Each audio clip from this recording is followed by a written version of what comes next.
আমার চ্যানেলে আপনাদের স্বাগত। আর মাত্র কয়েকদিন পরই অক্ষয় তৃতীয়া। আজকের পর্বে আমি অক্ষয় তৃতীয়া সম্পর্কে বেশ কিছু তথ্য জানাবো। বাঙালির 12 মাসে 13 পার্বণ, আর তারই মধ্যে একটি গুরুত্বপূর্ণ উৎসব হলো অক্ষয় তৃতীয়া। বৈশাখ মাসের শুক্লপক্ষের তৃতীয়া তিথিতে অক্ষয় তৃতীয়ার পুজো হয়। অক্ষয় শব্দের অর্থ হলো যার কোনো ক্ষয় নেই। তাই মনে করা হয় অক্ষয় তৃতীয়ায় কোনো কাজ শুরু করা হলে সেই কাজ অক্ষয় থাকে। সেই সঙ্গে শাস্ত্রমতে অক্ষয় তৃতীয়া সুখ প্রদানকারী এবং পাপ নাশকারী তিথি। এবার আমি আপনাদের জানাবো অক্ষয় তৃতীয়ার দিনক্ষণ। আগামী 10ই মে বাংলার 27শে বৈশাখ অক্ষয় তৃতীয়ার শুভ তিথি পড়েছে। 10ই মে প্রাতঃ 5:44 11 সেকেন্ড থেকে 10ই মে শেষ রাত্রি 4:49 37 সেকেন্ড পর্যন্ত তৃতীয়া থাকবে। পয়লা বৈশাখের মতো অনেকেই অক্ষয় তৃতীয়ায় ব্যবসার জায়গায় পুজো করেন। কেউ কেউ আবার গৃহপ্রবেশও করে থাকেন অক্ষয় তৃতীয়ার দিন।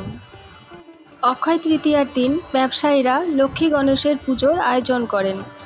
অনেক দোকানে এই দিন হালখাতা হয়। এবারের অক্ষয় তৃতীয়ায় মা লক্ষ্মীর পুজো অত্যন্ত শুভ ফল দিতে চলেছে বলে মনে করা হচ্ছে। অক্ষয় তৃতীয়ায় রয়েছে এক বিরল যোগ। সেই দিনই পড়েছে লক্ষ্মী পুজো। উত্তর ভারতের বহু জায়গাতেই শুক্রবারকে লক্ষ্মীবার বলে মনে করা হয়। অক্ষয় তৃতীয়ার তিথি শেষ হবে শনিবার ভোর রাত 2:50, যা খাতায় কলমে 11ই মে। সুতরাং 10ই মে ভোর 4:17 থেকে 11ই মে মধ্যরাত 2:50 পর্যন্ত থাকবে সোনা কেনার শুভ সময়। অক্ষয় তৃতীয়ার শুভ যোগে অনেকেই সোনার মতো মূল্যবান সম্পত্তি কিনে রাখেন। বিশ্বাস করা হয় এই শুভ তিথিতে যা কিছু কেনা হয় তার আর ক্ষয় হয় না।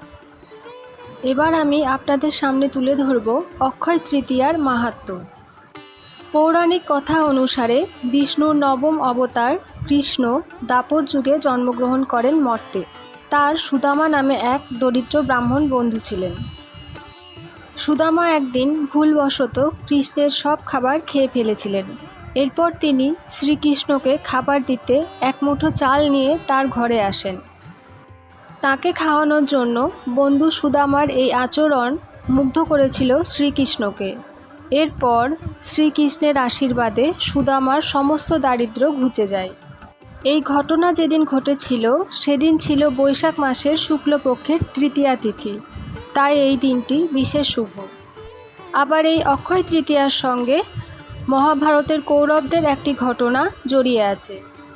শোনা যায় মহাভারতে কৌরবদের কাছে পাশা খেলায় হেরে 12 বছরের জন্য বনবাস এবং 1 বছরের জন্য অজ্ঞাতবাসে যেতে হয়েছিল পাণ্ডবদের। বনবাসে থাকার সময় ফের কৌরবদের চক্রান্তে মুনি দুর্বাসা তার শিষ্যদের নিয়ে এক রাতে পাণ্ডবদের আশ্রয় গ্রহণ করতে যান। কিন্তু সেই সময় তাদের ঘরে কোনো অন্ন ছিল না। ক্ষুধার্ত মুনি দুর্বাসা অভিশাপ দেবেন এই ভেবে ভয় পান পাণ্ডব ও দ্রৌপদী। ঠিক সেই সময়ে শ্রীকৃষ্ণ এসে হাঁড়ির তলায় লেগে থাকা একটি মাত্র চালের দানা খেয়ে নেন। আর অবাক করা বিষয়, তাতেই পেট ভরে যায় দুর্বাসা ও তার শিষ্যদের। দুর্বাসার অভিশাপ থেকে এই অক্ষয় তৃতীয়ার দিন পাণ্ডবদের রক্ষা করেছিলেন শ্রীকৃষ্ণ। এছাড়াও শোনা যায় অক্ষয় তৃতীয়ার দিনেই পরশুরাম জন্মগ্রহণ করেছিলেন। সেজন্যও এই দিনটি শুভ। ভিডিওটি ভালো লেগে থাকলে চ্যানেলটি সাবস্ক্রাইব করে পাশে থাকবেন। শুভ অক্ষয় তৃতীয়া।